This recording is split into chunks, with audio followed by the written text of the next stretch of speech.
Good morning. Welcome to the Unitarian Universalist Fellowship of Hendersonville. I'm Ron Parton, a member of our worship team. I miss your smiles, handshakes, and hugs, but hopefully we'll soon be back together so that we can see each other face to face and interact as we usually did. The stones of compassion and beloved conversations, which usually follow our Sunday services, will not happen today.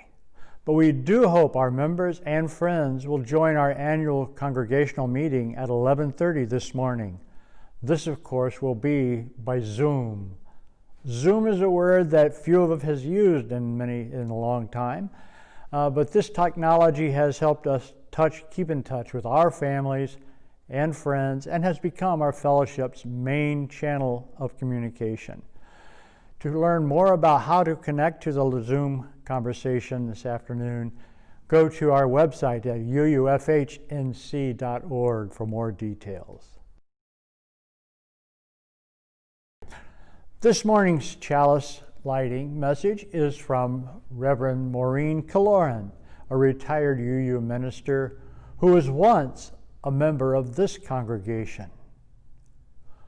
For every time we make a mistake and we decide to start again, we light this chalice. For every time we are lonely and we let someone be our friend, we light this chalice. For every time we are disappointed and we choose to hope, we light this chalice. A prayer written by Dr. Cameron Wiggins. May we who are merely inconvenienced remember those whose lives are at stake. May we who have no risk factors remember those most vulnerable. May we who have the luxury of working from home remember those who must choose between preserving their health or making their rent. May we who have the flexibility to care for our children when their schools are closed remember those who have no options. May we who have to cancel our trips remember those that have no safe place to go. May we who are losing our margin money in the tumult of the economic market remember those who have no margin at all. May we who settle in for quarantine at home remember those who have no home at all. As fear grips our country, let us choose love. During this time when we cannot physically wrap our arms around each other, let us find ways to be the loving embrace of God to our neighbors.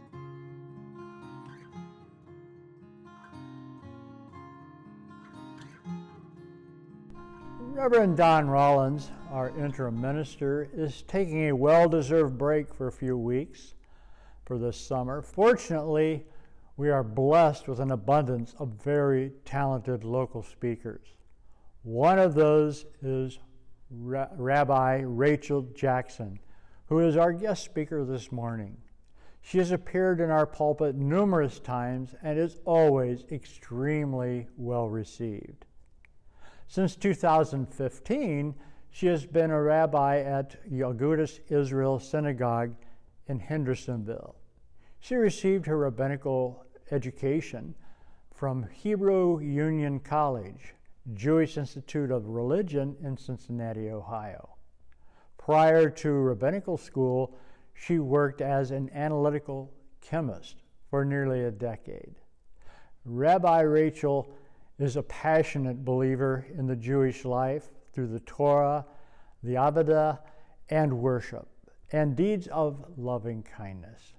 She leads engaging education for learners of all ages and skills, meaningful worship on the Sabbath, and the holidays is an important part of Judaism, and doing good in the community with a kind heart and genuine smile is equally essential.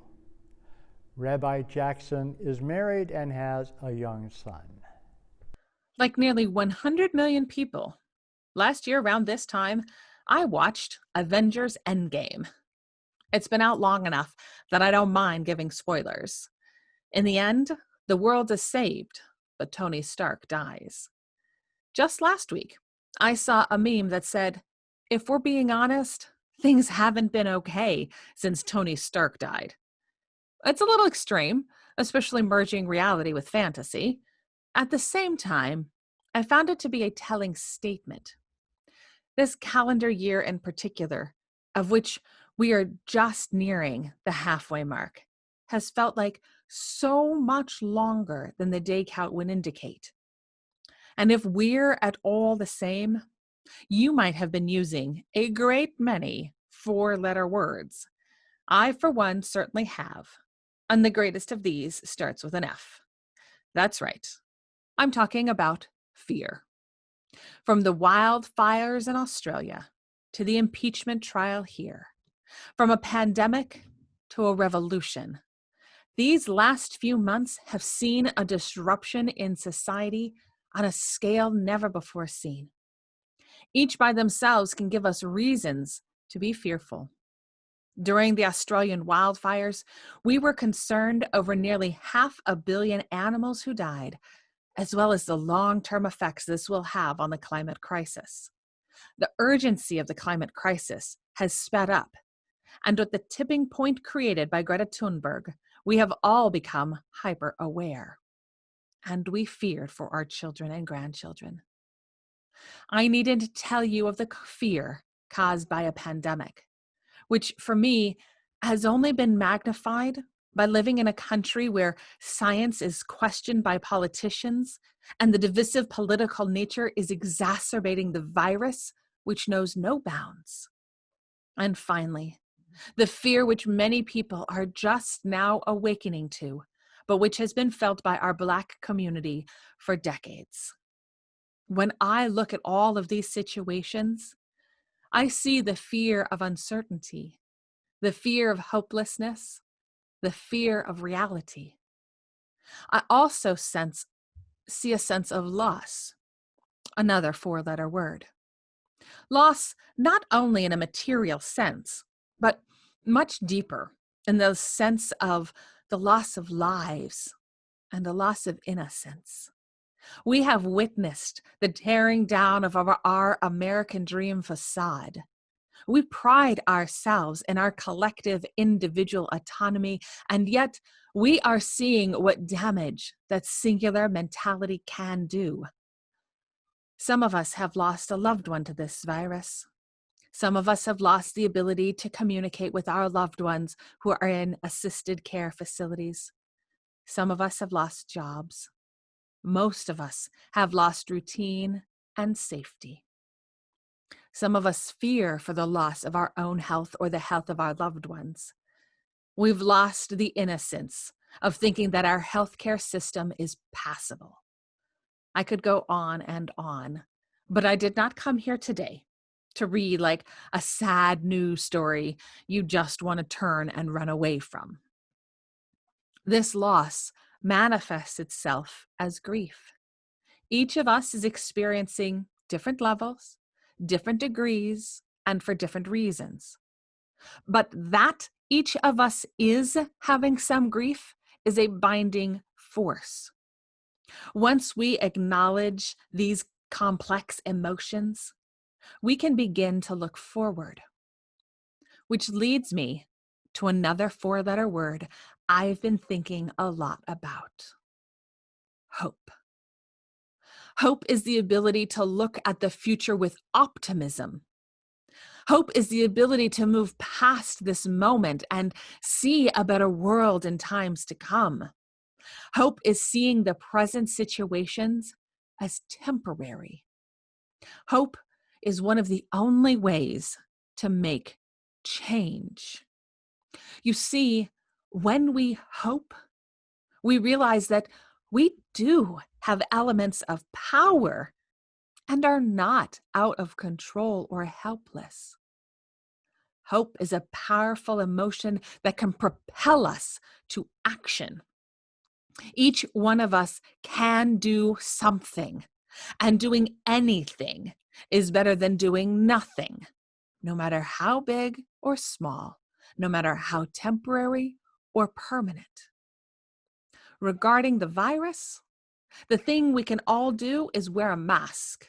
When you leave home, go through a checklist: keys, wallet, phone, hand sanitizer, mask. And now I must get on a short soapbox from your local chemist turned rabbi. Masks are only effective if worn correctly. This means covering the mouth and the nose with minimal side gaps. It means not touching them with germy hands. And correctly means every time, all the time. Think of it like birth control against a virus. Don't want to get pregnant with the virus? Wear a mask. Also, as great as they are not the only thing we need to be cognizant of. Keep in mind that cloth masks only temporarily help the person with whom you interact. They don't help you unless you're wearing a surgical mask. Therefore, creating physical space between us is also still important when we're able. Okay, end rant. Those are two things that every single one of us can do. We can also make cards for people who are lonely. We can call people. We can drop off a care package. We can be in each of our communities. Think about what it means to be part of this fellowship, and think of all the activities, the connections, the values you share, which have little or nothing to do with the building where you have typically met. From a ritual standpoint, this time can give us opportunities for innovation. Not only the ability to greet people who may have had a hard time coming in person, but also to look at what was done and see if it is serving the people of your place, or was it being done for the sake of tradition? Now, clearly, I'm not opposed to tradition as the only factor in this decision process. After all, my people wrote a very popular song about it. Remember? Tradition, tradition. Also, looking at how each of our communities can be more inclusive, opening our tents wider. In the book of Genesis, we read about Abraham and Sarah who wandered the Fertile Crescent, meeting various people along their way. They are said to have had their tent open on 4 sides, so they may be ready at any time to greet strangers from any direction. Can we imagine in this new way of being community, of being so openly hospitable? We can only hope we can actualize that level of generosity and warmth. Part of that ability comes from conquering any fear we have of the other, whomever they might be, plus having an unlimited supply of love. Love. My final 4-letter word of this time. You can substitute the word care if love feels too much, though, because love is the strongest force in the universe. Love is what makes mothers of all walks of life march with mothers whose children have been murdered. Love is what makes white allies stand up with the Black community. Love is what will turn racial injustice around. And love takes on many forms: passion, anger, romantic, spiritual, friendship, humanity. Love is what binds us together. Love transcends space and time, reaching into the distant past and into an unknown future, spanning the 4 corners of the earth. Life exists with air, hydration, and love, each a vital component for living. Sages from a long time ago said the world rests on 3 things: prayer, study, acts of loving kindness. And it has been argued which of these is greatest. I believe that prayer is love from our spirit, I believe that study leads us to love with our minds, and acts of loving kindness is love manifested with our hands. 4 years ago, during the Tony Awards, during his acceptance speech, Lin-Manuel Miranda summed this all up when he said, "We live through times when hate and fear seem stronger. We rise and fall and light from dying embers. Remembrances that hope and love last longer, and love is love, is love, is love, is love, is love, is love, cannot be killed or swept away." This is our task, to not let fear or hate sway us against hope and love. Whatever this year holds, whatever the next few months bring, keep hope and love alive. Act with kindness and goodness. Care deeply for others and for self. May we each know how precious life is and do everything in our power to keep that sacredness. May we know the value of hope to change the course of the future. May we know deep down and in all our relationships the force of love. May each of you be blessed with safety, health, healing, peace, and love.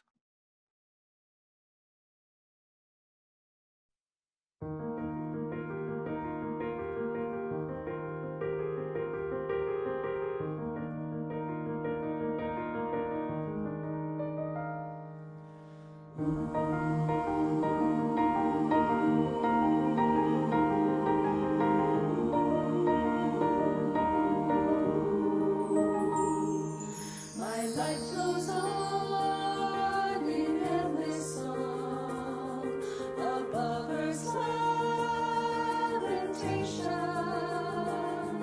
I hear the real, the far off hymn that hails a new creation. No storm can shake my inmost calm, while to that rock I'm clinging, since love prevails in heaven and earth. How can I keep from singing?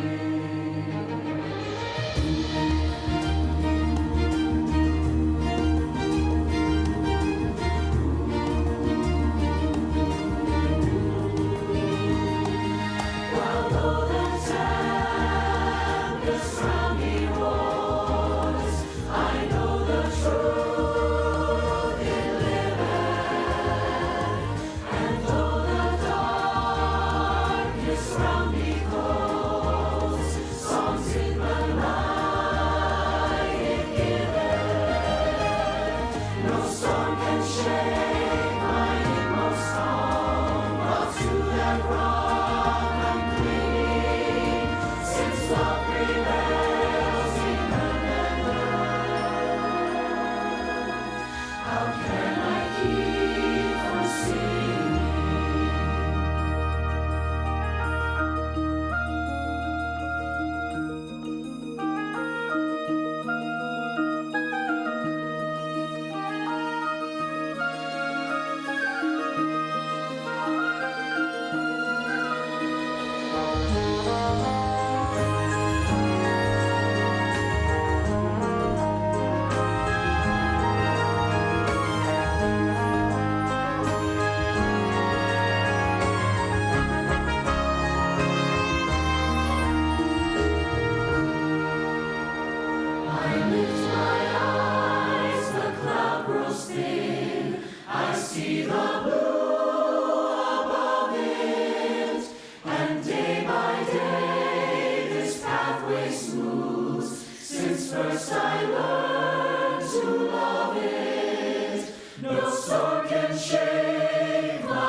Yes, there is fear.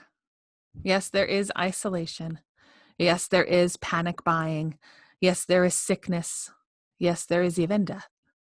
But they say that in Wuhan, after so many years of noise, you can hear the birds again. They say that after just a few weeks of quiet, the sky is no longer thick with fumes, but blue and gray and clear.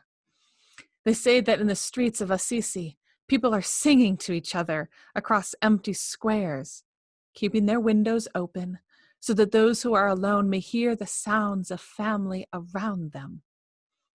They say that in a hotel in west of Ireland is offering free meals and deliveries to the housebound. Today, a young woman I know is busy spreading flyers with her number throughout the neighborhood so that the elders may have someone to call on. Today, churches, synagogue, mosques, and temples are preparing to welcome and shelter the homeless, the sick, the weary. All over the world, people are slowing down and reflecting. All over the world, people are looking at their neighbors in a new way. All over the world, people are waking up to a new reality, to how big we really are, to how little control we really have, to what really matters, to love. So we pray and we remember that, yes, there is fear, but there does not have to be hate. Yes, there is isolation, but there does not have to be loneliness. Yes, there is panic buying, but there does not have to be meanness. And yes, there is sickness, but there does not have to be a disease of the soul. Yes, there is even death, but there can always be a rebirth of love. Wake to the choices you make as to how to live now, today. Breathe. Listen behind the factory noises of your panic. The birds are singing again. The sky is clearing. Summer is here. And we are always, as always, encompassed by love. Open the windows of your soul, and though you may not be able, to touch across the empty square and sing. Sing of love. May you find it in you deeply, and may you give it away freely.